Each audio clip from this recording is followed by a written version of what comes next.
A partir de este venturoso 24 de junio, el campesino del Perú será en verdad un ciudadano libre, a quien la patria al fin le reconoce el derecho a los frutos de la tierra que trabaja y un lugar de justicia dentro de una sociedad de la cual ya nunca más será, como hasta hoy, ciudadano disminuido, hombre para ser explotado por otro hombre.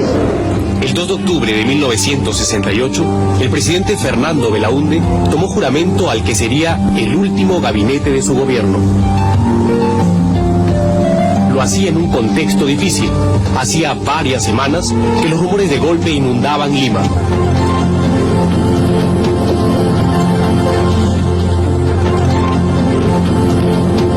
Diversas autoridades asistieron al besamanos del flamante gabinete presidido por Miguel Mujica Gallo. Entre estas, destacaba nítidamente el general Juan Velasco. La presencia del comandante general del ejército y jefe del comando conjunto restó importancia a los rumores de golpe. Yo estuve en la juramentación de ese gabinete y la persona que estaba a mi lado, cuando en lo que llaman el besamanos, de repente me dice, ahí está Velasco, no hay golpe. Y efectivamente había entrado Velasco para felicitar al gabinete, sabiendo que esa noche iba a dar el golpe. Esa noche, tras reunirse con un grupo de agricultores del norte, Belaúnde se retiró a su dormitorio en Palacio.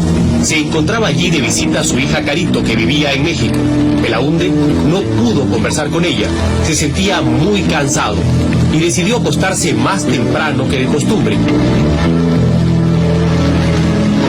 Su hija se quedó leyendo en la habitación contigua y hacia las 2 de la madrugada sintió ruidos extraños. Algo raro sucedía. Despertó a Belaúnde y le advirtió de la presencia de tanques en la plaza de armas. El arquitecto se vistió rápidamente. Intentaba comunicarse con sus ministros militares cuando sintió pasos en el techo, seguidos de los primeros disparos de la noche. De pronto, un grupo de militares armados de metralletas irrumpió en su dormitorio. Belaúnde fue sacado en vilo de Palacio por un grupo de oficiales comandados por los coroneles Enrique Gallegos Venero y Rafael Hoyos Rubio. Mientras tanto, el general Velasco coordinaba las acciones desde la Escuela Militar de Chorrillos. La noche del 2 al 3 de octubre recibí una llamada del general Montañi a la 1:30 de la mañana, en que me indicó la actitud que ellos habían tomado. Me dijo pues que la Fuerza Armada se había rebelado y que lo habían ya destituido al presidente Belaúnde, que ¿cuál es su opinión? Me dijo.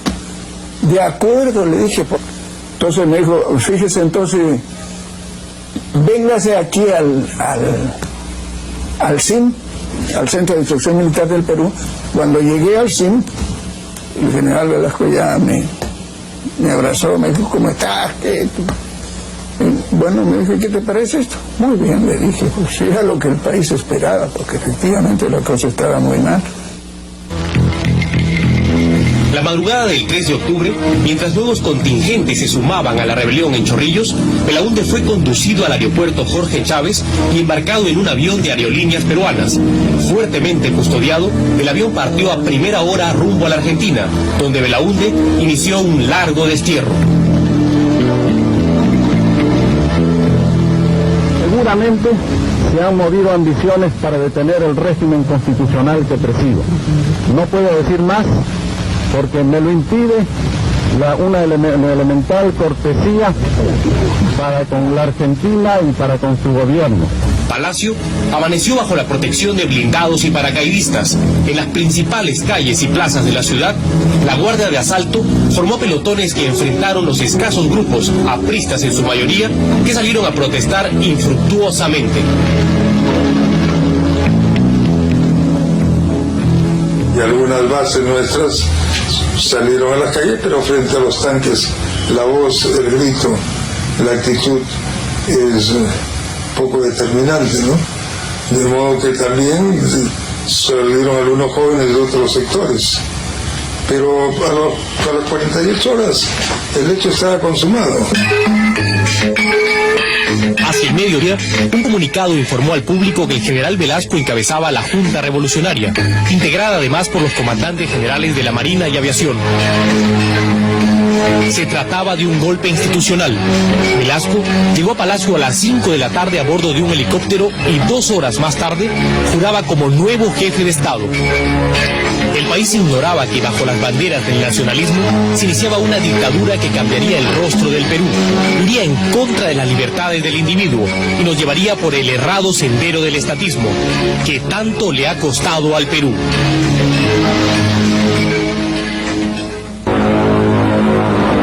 A los 6 días de instalado el gobierno militar, el 9 de octubre de 1968, el general Velasco anunció, como un acto nacionalista, la toma de los yacimientos petrolíferos de La Brea y Pariñas y la expulsión de la transnacional International Petroleum Company. Fue el primer signo, la primera expropiación de las muchas expropiaciones que en los años siguientes expectaría el país. El gobierno revolucionario, después de declarar la nulidad de la indigna acta de Talara y del lesivo contrato celebrado por el régimen que la Fuerza Armada ha depuesto en cumplimiento de la misión de cautelar los derechos de la República, de acuerdo con el artículo 213 de la Constitución del Estado, acabe de promulgar el decreto ley que ordena la inmediata expropiación de todo el complejo industrial de La Brea y Pariñas y anuncia al país que en este preciso momento las fuerzas de nuestra primera región militar que tenemos en el norte, haciéndose eco del clamor de la nación, está ingresando al campo de Talara para tomar.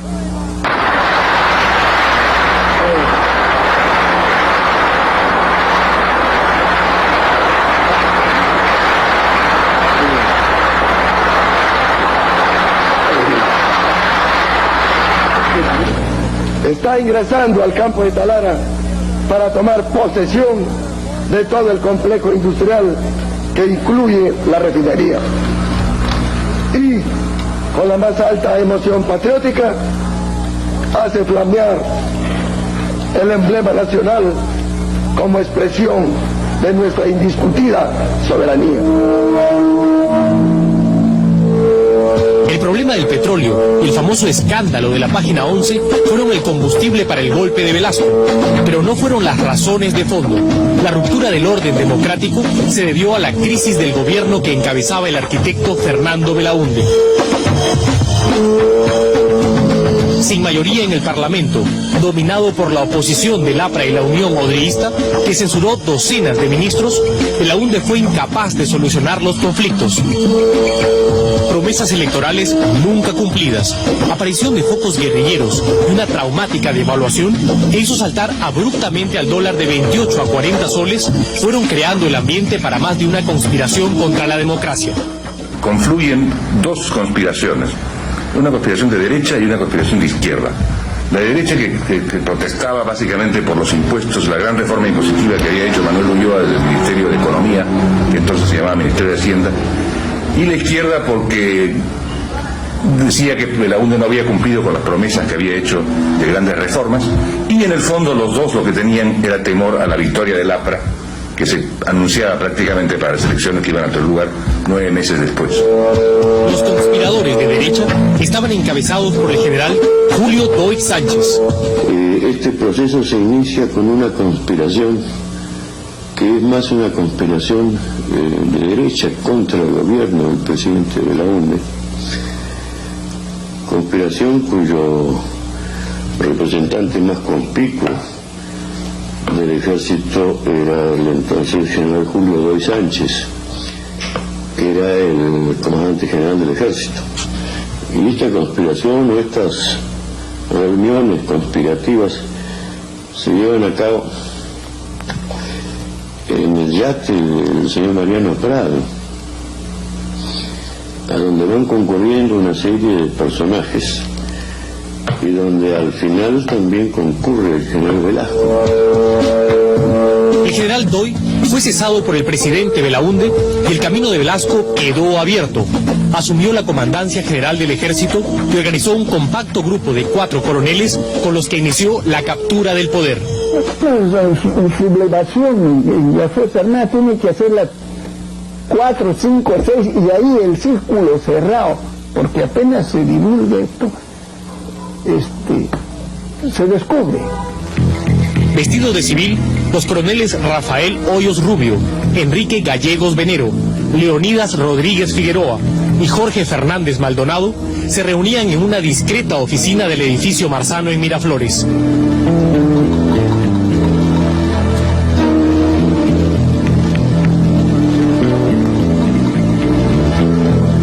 Allí trazaron la llamada democracia social de participación plena. Las principales reformas y las múltiples expropiaciones que caracterizarían la dictadura velasquista. A finales de los años 60, estaba instalado el régimen militar que cambiaría la historia del Perú.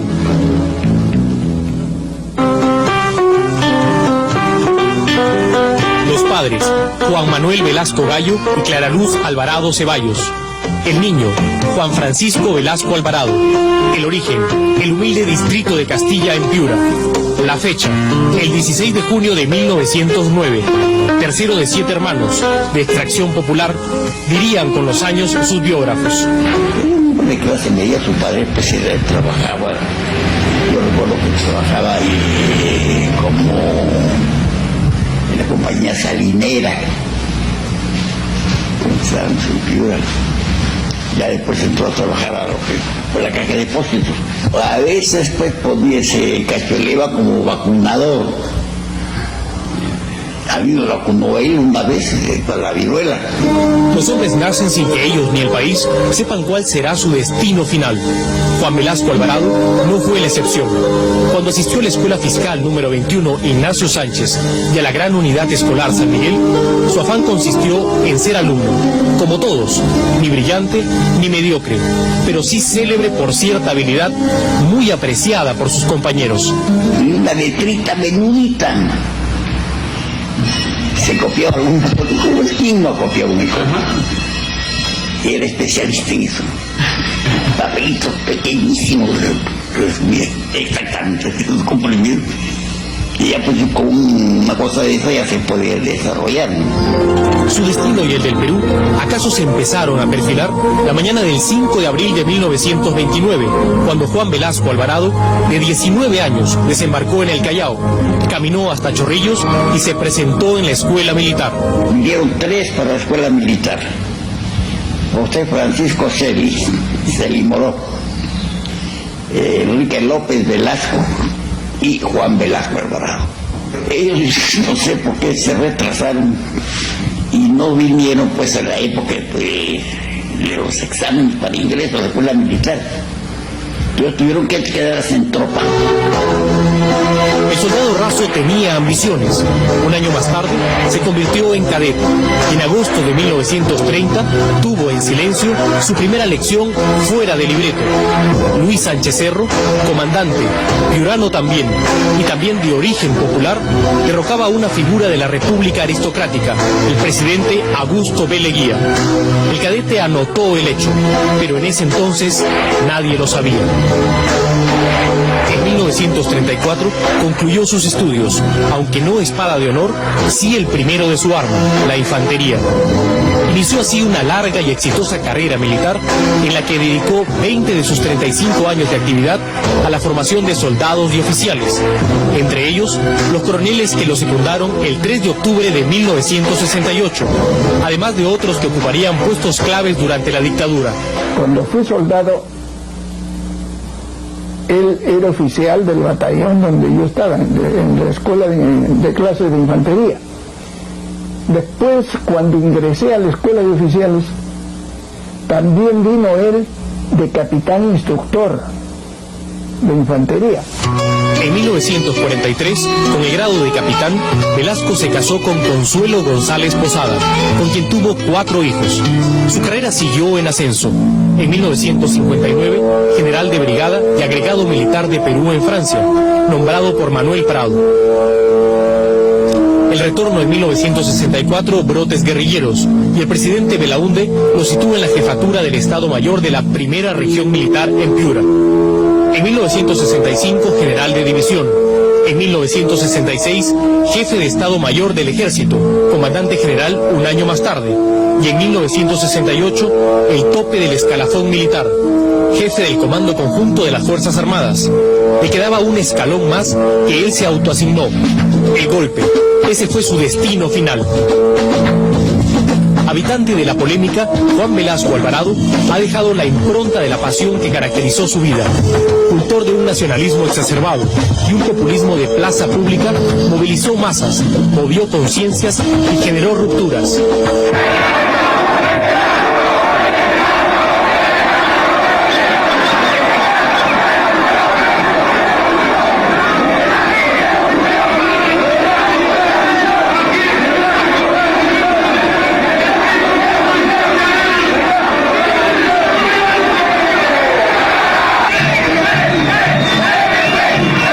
Que hizo vibrar a amplios sectores de la sociedad peruana.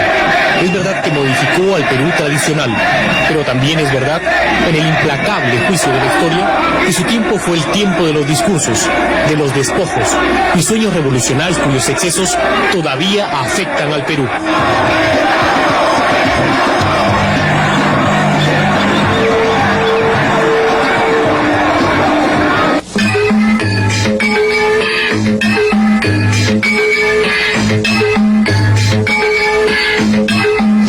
A partir de este venturoso 24 de junio, el campesino del Perú será en verdad un ciudadano libre, a quien la patria al fin le reconoce el derecho a los frutos de la tierra que trabaja y un lugar de justicia dentro de una sociedad de la cual ya nunca más será, como hasta hoy, ciudadano disminuido, hombre para ser explotado por otro hombre. Con un estilo de agitación antes que de conducción del país, el régimen militar se afilió a un discurso socialista. Nosotros en el Perú esta revolución está en plena ejecución con la reforma agraria. Está en plena ejecución. Ahora, las tierras, ¿quién las ha recibido? Las ha recibido el campesino, el gran campesinado que tenemos. No, se han favorecido con las tierras. Los 12 o 15 señores que antiguamente eran los caciques, los dueños de esos grandes complejos. Esos 15 ya no son 15, son, como le dije ahora, 125.000 personas que son dueños de esos complejos. Una marcada posición anti-norteamericana, un acercamiento notorio al comunismo de Fidel Castro, al socialismo del chileno Salvador Allende, a las relaciones diplomáticas con los países socialistas, el mito del nuevo liderazgo y el tercermundismo no alineado, todo un fervor impregnado de frases y consignas, un estilo hecho de pasión antes que realidad. Él llevó un lenguaje violentista al campo, él llevó un lenguaje que era desconocido hasta ese momento en el medio rural campesino. En esas épocas no se hablaba de el rico no comerá más de tu pobreza, la tierra es de quien la trabaja, no se hablaba de enfrentamientos clasistas en el campo. La revolución, el llamado gobierno revolucionario, el radicalismo de un régimen que se autoproclamaba ni comunista ni capitalista, que hablaba de una peculiar democracia social de participación plena, pronto evidenció su verdadero rostro. Un gobierno basado en un Estado centralista, dispuesto a estatizarlo todo, dispuesto a inflar el tamaño del Estado bajo las banderas de reformas que se decían estructurales.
pensamiento izquierdista tan en boga en los teóricos de esa época había impregnado la economía del país.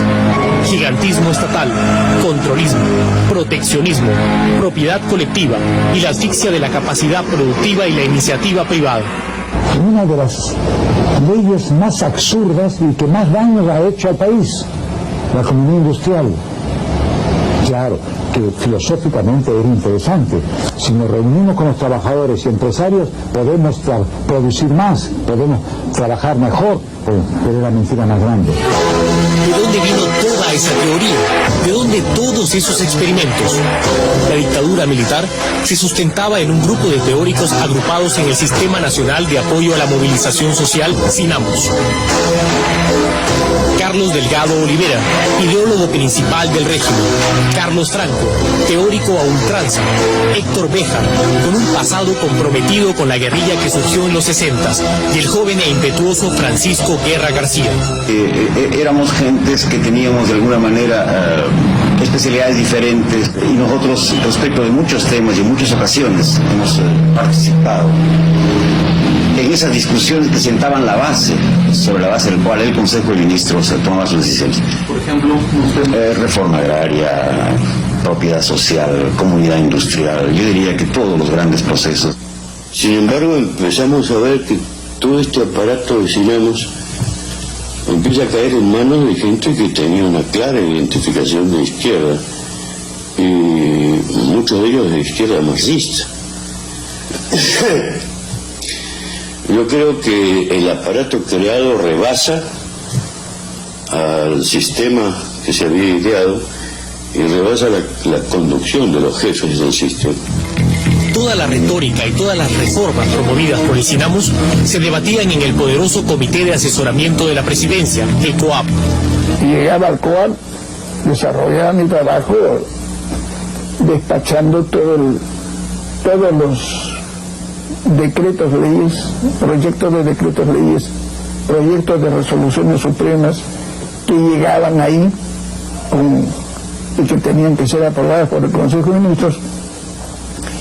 Y estuve dentro de los equipos de los coroneles de que disponía. Así, de capilla en capilla, en entornos secretos y ajenos a la opinión pública, se iba decidiendo el destino del Perú. La dictadura militar era también autoritaria e impermeable a la crítica, y su lado más oscuro asomó con la apropiación y despojo de los medios de comunicación. 4 de marzo de 1970, el régimen militar captura el diario Expreso. En horas de la mañana, un contingente militar ingresa a las instalaciones y Expreso es entregado a los llamados mastines de la dictadura.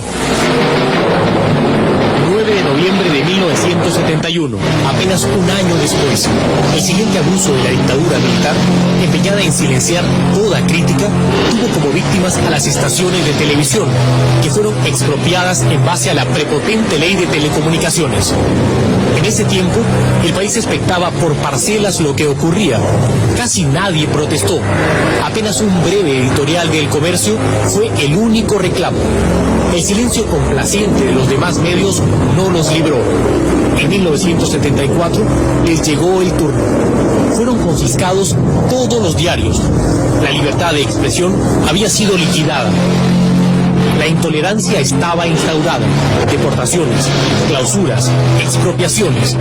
Toda opinión era combatida y todo desacuerdo se solucionaba por la fuerza. Y bueno, yo empecé a hacer algunos análisis de la economía peruana y esto irritó enormemente al gobierno de Velasco. Y entonces un buen día salió un decreto diciendo, en vista de que el señor Dornelas escribe artículos contrarios al proceso peruano, ¿de cuántos? Declárase: 1, traidor a la patria; 2, prímese de la nacionalidad peruana; y 3, prohíbese el retorno al país. Los militares habían soñado con la revolución, pero nunca le habían pedido permiso al país. Y cuando la terca y cruda realidad mostraba todas las imperfecciones, ellos silenciaban toda voz. La revolución nunca trajo lo que ofreció, y en esos años se iniciaba su final. Un final largo, como los discursos de ese tiempo. En la noche del 22 de febrero de 1973, la historia para Juan Velasco Alvarado empezó a cambiar. Un agudo dolor lumbar y un diagnóstico que no se hallaba obligó a su internamiento en el hospital militar. En la mesa de operaciones, el general sufrió una hemorragia de tal magnitud que fue necesaria una transfusión de 17 litros de sangre, 3 veces más de lo que contiene un ser humano. El hombre más temido del país se moría. En la sala de operaciones, cuando llegué, me encontré con un espectáculo que era realmente de temerle. Estaba llena de gente. El suelo era todo un gran charco de sangre, con que el paciente estaba sin presión arterial, presión en cero. Saqué las gasas y se vino un chorro fuerte de sangre. Entonces pensé de inmediato, porque yo soy especialista, en la posibilidad de un aneurisma roto. Efectivamente, metí mi mano izquierda y con la mano izquierda cerré la aorta por encima del aneurisma. La sangre disminuyó enormemente. Reemplazamos el pedazo de aorta donde estaba el aneurisma con un injerto de Dacron de 16 milímetros de diámetro y con una longitud que sería más o menos unos quizás 12 o 14 centímetros. Esa misma noche, el control del cirujano mostró un nuevo problema. Velasco no tenía pulso en el pie derecho. La conclusión asomó: había que amputarle la pierna. Se opusieron los médicos cubanos que había enviado Fidel Castro. Habían venido como 15 médicos de Cuba y como 10 enfermeras. Habían venido por lo menos 25 personas de Cuba mandadas por Fidel Castro, el jefe del grupo médico, que es un cirujano vascular y que además es un hombre muy adicto a su dictador, ¿no? A su caudillo, no sé cómo lo llaman a Fidel. Entonces tuvimos un poco de discusión porque él me dijo: yo no le cortaría la pierna a Fidel Castro. Yo le dije: pues yo creo que al presidente o se le corta la pierna o se muere. Finalmente, la decisión quedó en manos del propio Velasco. El anestesista lo despertó y cuando yo ya noté que estaba completamente consciente, le dije: mi general, tenemos un problema. Él muy consciente me dijo: sí, la pierna, me dijo. Así es, le dije. Esa pierna que lo está maltratando usted, hay que cortarla. Entonces me dijo: si no se corta, va a perder usted la vida. Necesitamos su autorización para poderla cortar. No se puede amputar a nadie sin autorización del dueño de su pierna. Entonces me miró y me dijo: córtenla. Velasco salvó la vida, pero desde esa noche empezó a perder el poder. Limitadas sus capacidades físicas, se limitó su capacidad de acción.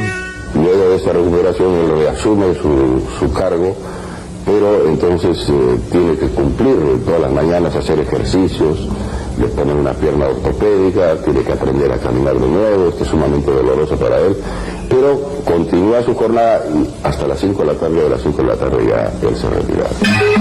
El régimen también estaba enfermo. Incubaba desde sus inicios una crisis económica que se intentaba soslayar, aun cuando ya era evidente.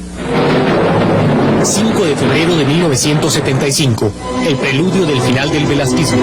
La noche anterior, la policía se había declarado en huelga y un nutrido grupo de efectivos se atrincheró en el cuartel de radiopatrulla. El ejército no dialogó, simplemente disparó. Al día siguiente, ningún policía salió a las calles. La ciudad desguarnecida se envolvió en una violenta jornada de disturbios y saqueos.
de 150 heridos, pérdidas materiales por millones de dólares.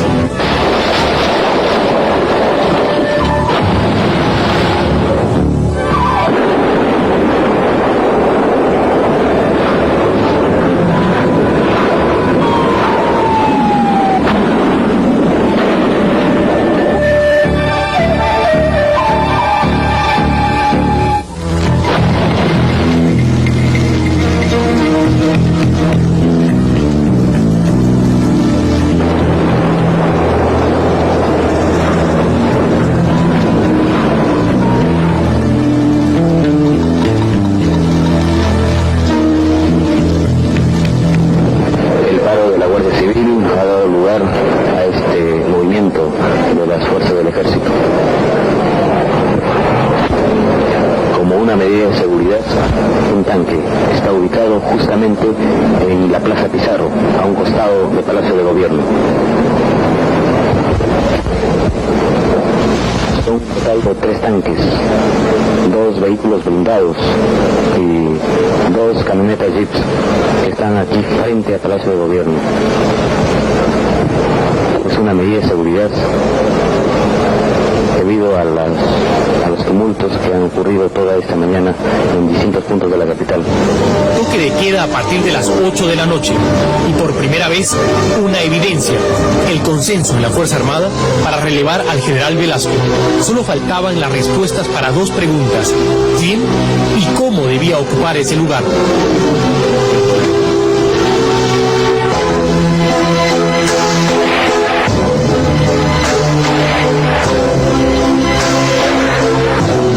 Que había llegado al poder a través del golpe de Estado, empezaba a asomar también la misma medida. Era cuestión de tiempo. En Palacio de Gobierno había un hombre herido, ya no el dictador implacable. Los meses siguientes trajeron el final.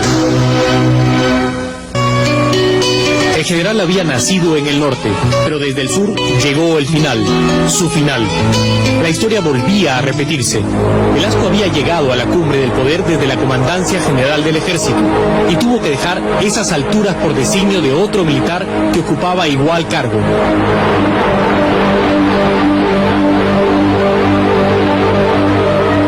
El 29 de agosto de 1975, en la ciudad de Tacna, el general Francisco Morales Bermúdez, comandante general del Ejército, anunció un relevo institucional.